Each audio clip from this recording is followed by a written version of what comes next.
ರಾಜ್ಯದಲ್ಲಿ ಸಿಎಂ ಕುರ್ಚಿಯ ಕೂಗು ತಣ್ಣಗಾಯಿತು ಅಂತ ಹೇಳ್ತಾ ಇರುವಾಗಲೇ ಮತ್ತೆ ಇದೀಗ ಸಿಎಂ ಕುರ್ಚಿಯ ಕಿಚ್ಚು ಹೊತ್ಕೊಂಡಿದೆ. ರಾಜ್ಯ ರಾಜಕಾರಣದಲ್ಲಿ ನವೆಂಬರ್ ಕ್ರಾಂತಿ ಏನಾದರೂ ಆಗುತ್ತಾ ಅನ್ನುವಂತಹ ಪ್ರಶ್ನೆ ಎದುರಾಗ್ತಾ ಇದೆ. ಸೆಪ್ಟೆಂಬರ್ ಕ್ರಾಂತಿ ಹೋಗಿ ಈಗ ನವೆಂಬರ್ ಕ್ರಾಂತಿ ಏನಾದರೂ ಆಗುತ್ತಾ? ಯಾಕಂದ್ರೆ ಡಿಕೆಶಿ ಸಿಎಂ ಆಗುವ ವಿಚಾರ ಮತ್ತೆ ಮುನ್ನೆಲೆಗೆ ಬರ್ತಾ ಇದೆ. ಡಿಕೆ ಶಿವಕುಮಾರ್ ಸಿಎಂ ಆಗ್ತಾರೆ ಅನ್ನೋ ವಿಚಾರ ಮತ್ತೆ ಚರ್ಚೆ ಆಗ್ತಾ ಇದೆ. ನವೆಂಬರ್ಗೆ 100ಕ್ಕೆ 100ರಷ್ಟು ಡಿಕೆ ಶಿವಕುಮಾರ್ ಸಿಎಂ ಆಗ್ತಾರೆ ಅಂತ ಮಾಜಿ ಸಂಸದರೊಬ್ಬರು ಹೇಳಿದ್ದಾರೆ. ಮಂಡ್ಯದ ನೆಲಮಂಗಲದಲ್ಲಿ ಎಲ್ಆರ್ ಶಿವರಾಮೇಗೌಡ ಅಚ್ಚರಿ ಹೇಳಿಕೆ ಕೊಟ್ಟಿದ್ದಾರೆ. ಎಲ್ಆರ್ ಶಿವರಾಮೇಗೌಡ ಕಾಂಗ್ರೆಸ್ನ ವಕ್ತಾರರು ಕೂಡ ಹೌದು, ಮಾಜಿ ಸಂಸದರು ಕೂಡ ಹೌದು. ಸುದ್ದಿಗೋಷ್ಠಿ ನಡೆಸಿ ಡಿಕೆ ಶಿವಕುಮಾರ್ ಸಿಎಂ ಆಗುವ ವಿಚಾರ ಪ್ರಸ್ತಾಪ ಮಾಡಿದ್ದಾರೆ.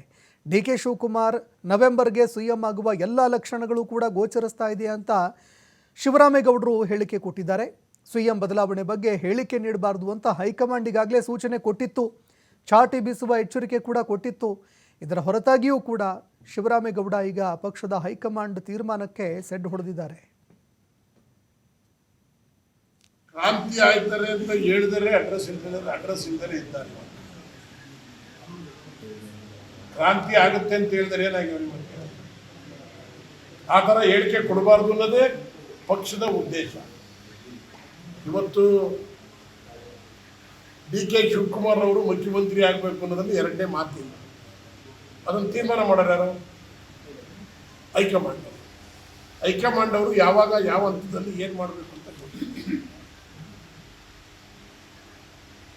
ಅವರು ಎಲ್ಲರನ್ನೂ ಪಕ್ಷವನ್ನು ಹೆಂಗೆ ತೆಗೆದುಕೊಂಡು ಹೋಗ್ಬೇಕು, ಮುಖ್ಯಮಂತ್ರಿ ಉಪಮುಖ್ಯಮಂತ್ರಿಯವ್ರನ್ನ ಹೆಂಗೆ ತಗೊಂಡು ಹೋಗ್ಬೇಕು, ನಾವೇನು ಮಾಡಬೇಕು ಅನ್ನೋದು ಕಾಂಗ್ರೆಸ್ ಪಕ್ಷಕ್ಕೆ ಆಗ್ತಿದೆ. 100ಕ್ಕೆ 100 ಭಾಗ ಅವರವರ ಏನೇನು ಕಷ್ಟಪಟ್ಟು ಏನೇನು ಮಾಡಿದಾರೋ ಅವರ ಹೋರಾಟ, ಆ ಹೋರಾಟಕ್ಕೆ ಫಲ ಇದ್ದೇ ಇರುತ್ತೆ ಅನ್ನೋದನ್ನ ಅದು ಮಾಡಿ.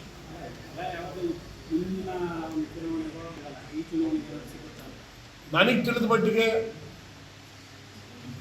ಈ ನವೆಂಬರ್ನಲ್ಲಿ ಇದಕ್ಕೆ ಒಂದು ಅಂತಿಮ ಆಡ್ಬೋದು ಅಂತ ಕಾಂಗ್ರೆಸ್ ಪಕ್ಷ. ಡಿಕೆಶಿ ಅವರು ಸಿಎಂ ಆಗ್ತಾರೆ ಅಂತ ನಾವೆಲ್ಲ ಅಂದ್ಕೊಂಡಿದ್ವಿ. ನಾವೆಲ್ಲ ಹಳೆ ಮೈಸೂರಿನ ಭಾಗದವರು. ಡಿಕೆ ನಮಗೆ ತಿಳಿದ ಮಟ್ಟಿಗೆ ಹೈಕಮಾಂಡಲ್ಲಿ 2.5 ವರ್ಷ ಅವರು 2.5 ವರ್ಷ ಇವರು ಅಂತ ಹೇಳಿದ್ರು. ನವೆಂಬರ್ನಲ್ಲಿ ಡಿಕೆ ಶಿವಕುಮಾರ್ ಮುಖ್ಯಮಂತ್ರಿ ಆಗ್ತಾರೆ ಅಂತ ನಿಮ್ಮ